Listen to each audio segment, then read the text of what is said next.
So I would like to introduce Rebecca Pavlov, who is, so to say, the first archivist of the work of Bode, and has a nice overview of what's going on there and with whom Bode worked. Since our focus we try to make now is somehow working with Harald Bode, so on its as a figure who was collaborating with many people.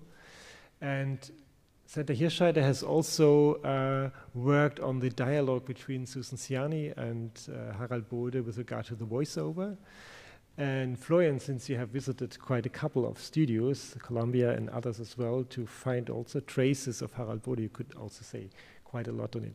I know, while this very fruitful discussion was going on, I tried how to make a move to combine those two topics, so talking about instruments and all the interesting stuff now to the act of collaboration. So what I was thinking about one question which might be interesting, which is what you've showed, the difference between tool and instrument or so. It's also about the process towards the synthesizers is some kind of a process of denaturalizing or de-standardizing the interface. And I was wondering if a de-standardization of the interface somehow invites collaboration, because you don't have an instrument which is fixed, or you have someone who invented something, and it's a more open form when you have a more open interface, and then you might feel more invited to call the Harald and say, could you change this or that and make some differences? So what do you think with regard to specific perspectives, with regard to what you have just talked to us, and you also with regard to special collaborations you could find in the archive and with Susan and Harald? Okay, let's see. The presentation was really wonderful. But even if you look at the Warbo format organ, there's so many parameter shifts on those format filters. Like, there is sort of an open system there. Clearly, you have a chromatic keyboard. But there is an openness, and the performer determines the sound shapes a bit. And then, what is it? the mellochord is amazing. I'm no expert on it, but just briefly, I'll back up a bit. Epler asking for certain changes to it, and I forget the gentleman's name at WDR. Harald did work with those artists, scientists, musicians, composers to make changes to it. There was a dialogue happening, as was with the frequency shifters with Uszachevsky, right?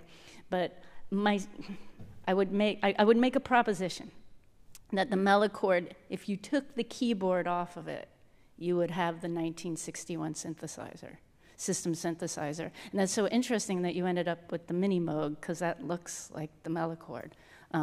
But I think for I think that was good. Thank you. So, Freund, do you want to? Just one or two thoughts I had. Would you, or questioning back, would you think of the theremin, for example, as a non-standard or as a standard interface? Because that would somehow be an exception. It's quite fascinating that this super early example of an electronic instrument has this sort of perfect interface, because everybody understands what's happening. So the whole thing looks like sort of perfect, though theremin worked on lots of other instruments, of course. And on the other hand, I mean, you pointed it out already.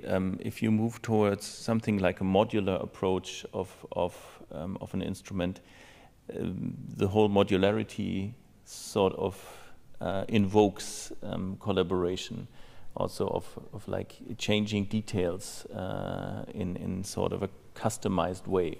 I would totally agree. Maybe Susan Ciani, as she mentioned, the vocoder is a very nice example, because the voiceover, before the voiceover project started, she was just using the vocoder a lot. And she used it before they started their writing letters and their conversation. But she had a problem. I think she mentioned in the video, like not problem, but she didn't like the metallic sound, she said. And I will also talk about that later a bit, but in a different way. But she talked about that with him and said, hey, is there maybe an option to get that sound out and to modify the vocoder? And in the estate, there is a letter where Harald Bode explains how the technician of Susanne Ciani can change the vocoder that she had, that she can use it in her way. And later, he built one for her with this modification. And I think he kept this modification for the later versions of the vocoder. So I think that is a nice example of there is an instrument, she liked it, loved it, used it, but there was something missing. And then in this conversation and his openness, which is quite impressive, because sometimes when people invent something or do something, they may be like, I'm maybe not finished, but it's my work, it's like that. And in his letters, he was always, as also Felix said in his talk in the beginning of the day, like never finished in his mind also, and maybe that's a reason why he was so open also to modify and change it, also in a very special way of one request of one artist. And I would question that his engineering background, his physics and mathematics background in the sciences. The sciences have a tendency for collaboration and development. Yeah, besides the collaboration between Ciani and Harald Bode, there was the one you also already mentioned between Ussachevsky and Harald Bode with regard to the frequency shifter or Klangumwandler. Could you tell us more about that? I know a bit. Hopefully, Seth Clulett, that his text will inform that. Well, just from working with the archive, and it wasn't an official position; it was a volunteer position. The stack of letters is this deep between the two, and I think Felix said their correspondence went on to like what 80. Oh, until like 85. So they kept on for quite a long time. And then Per had correspondences. I can't remember his name, the technician at Columbia. They would always have orders all the time from Ussachevsky and just always fixing them, always building them. Like I think that project would be a deep well of this tendency that Harald had to keep developing with Ussachevsky, who, from my understanding, was quite technically. He could speak technically towards the specifics, like Suzanne wanted this changed or whatever. He could speak in those vocabularies. I think that's why that was such an excellent relationship. And I guess their personalities, too. That's a narrative that has come through, that Harald would pick up the phone didn't ring. He knew it was Vladimir.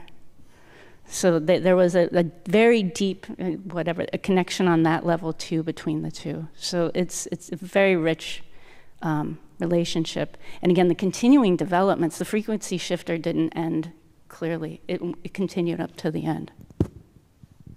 Brian, do you have something to add to that, since you have been to Columbia and also we're looking at things? No, I have to specify that I've only randomly scanned through the archives and not only looked at the conversations with Bode.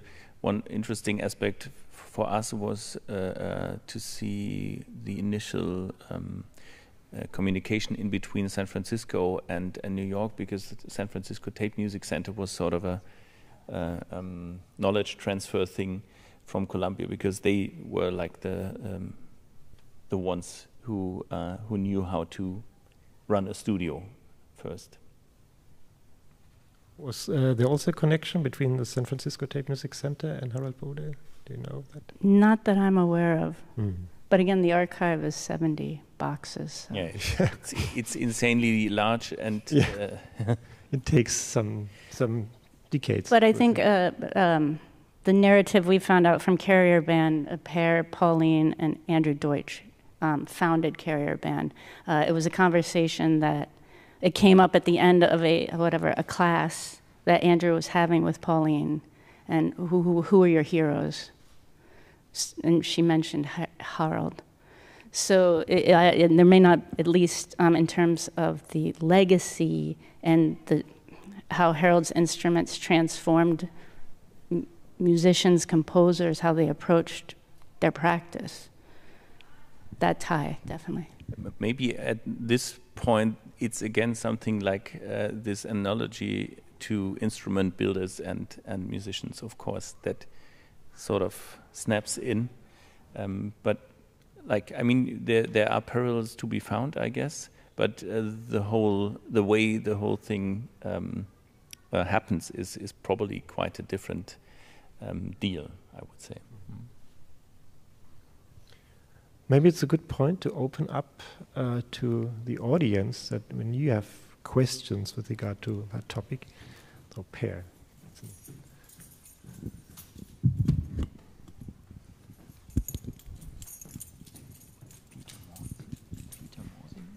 Good, thank you. Not so much a question, just two comments. Virgil Carvello, a name, I'm not sure I have the last name correct. Virgil is 92 years old now.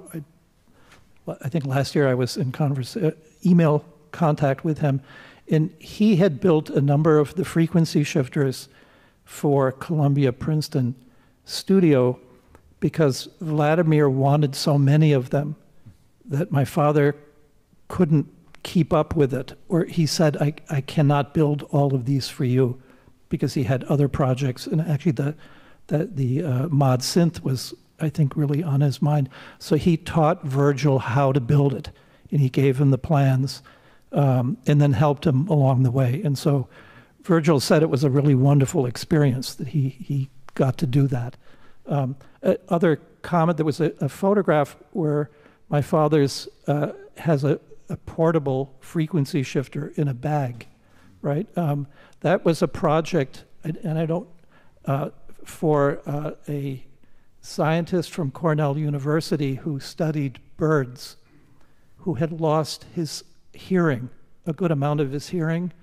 So my father built him a special frequency shifter so that he could be in the field and he could listen to the birds in the frequency range that he could hear. So that's what that photo is. It's connected to a very, very specific project.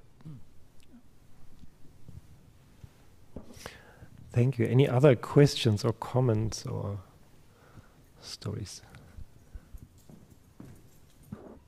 I just embrace the connection between Ussachevsky and Bode. The last entry, at least as I know of from the notebooks and diaries of Harald Bode, was in August 1986. And in this last note, he mentioned he has to do some changes for frequency shifter for Ussachevsky. Like the last comment, basically, last entry of the diary is dealing with Ussachevsky and with the frequency shifters with him. So it never let him go with it. This just expands Rebecca's comment about the phone calls. It happened several times. They would speak on the phone maybe twice a year. And Papi told me it happened over and over again, that he would pick up the phone and Ussachevsky would be there. And they laughed about it. And I said, why do you think that happened? And he said, there are many things that we do not know about the world. But Vladimir and I have a very special relationship. And this is something to pay attention to, like a phenomena. This is, as a scientist, there's nothing spooky about it. We just don't know enough as to why this is happening. But it happens. It's happened so many times. Anyway, yeah.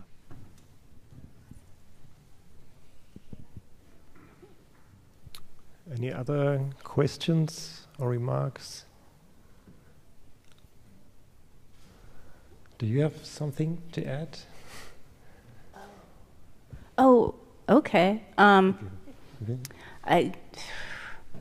see. In terms of it's very exciting. It's just overwhelming a little bit, all the activities that have happened with the archive since it's housed at ZKM. And I just quickly see if I can address this very quickly. The point up to that moment, in terms of collaboration, everyone working on the archive up till ZKM was an artist of some sort or another. That there's something, even before all these activities in Harald's work and his world building and his what known and unknown sounds that engage the creative mind of the world builder. Right, like Nam June Paik was the first person to call it the Harald Bode Archive, right? Pauline Oliveros being a significant force behind Carrier Band, the scans done at the art school, my work with it, with the archive. Kasper Abokab was a musician, Berlin, 90s, before this period. George Steinmeier, a photographer, an organ builder. So I just to quickly, again, Andrew Deutsch, that there's something in the nature of the project, and maybe it's the continuing, the sort of unfinishedness, possibly, that engages artists now at working with him, Ussachevsky. There's something about this unfinishedness that's, I don't know, like life. There's always more to do. So I'll take this up. So we have to finish this discussion, but the whole festival isn't finished yet, and the whole project isn't finished yet, because we also want to make the archive open up for other artists and scientists and researchers to work with it. But we have to, due to time pressure for the concert this evening, we have to close now. But as I said, the festival is not over. We will continue with a concert at 7 p.m. at the University of Music, where we can experience some of the people here again in another role, so to say.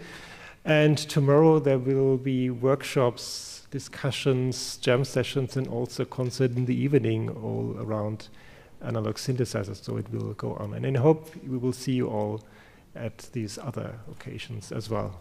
Thank you so much for today, and see you soon.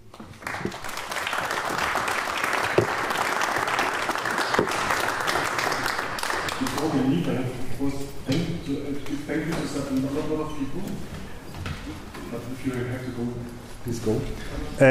First of all, to my department, our department, Department Wissen, Margit Rosen and Andreas Bremer, who supported this conference and symposium. To the archive, Lisa Henkel, Helen Korkmaz, Christian Platz, Elisabeth Potemkin, Alexandra Starr, and our colleagues from the Hertz Lab, which are collaborating inside of ZKM with us on that festival. Tina Lorenz, Laura Penenchik, Dominik Kautz, Lea Luca Sikau, the event department, Viola Geiser, Henning Möller, Lucia Stockinger, Markus Thiel, and the video studio, because all of that is recorded, luckily. Christina Zartmann, Moritz Büchner, Max Clausen, and Andy Koch. The museums communication, who is also in charge for one of the workshops tomorrow, Janine Burger and Ulrich Steinberg. The publication department, because they helped us not only with the publications upcoming for the summer, but also with the booklet. It's Ulrike Havemann, first of all, Jens Lutz, Miriam Stirner.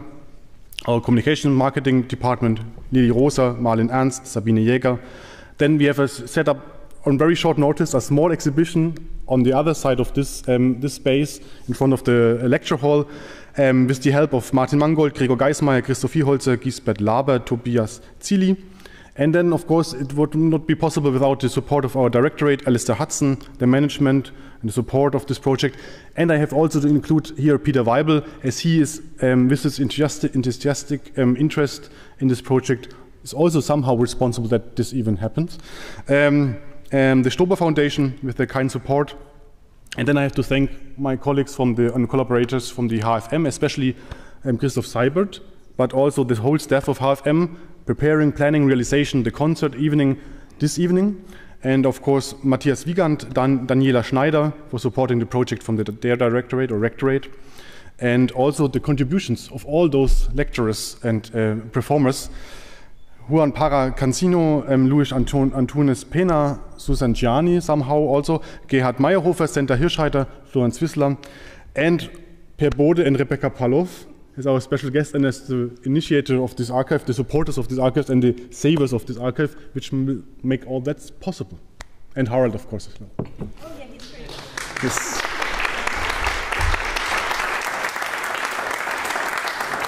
and all which are not namely thanked, of course, included.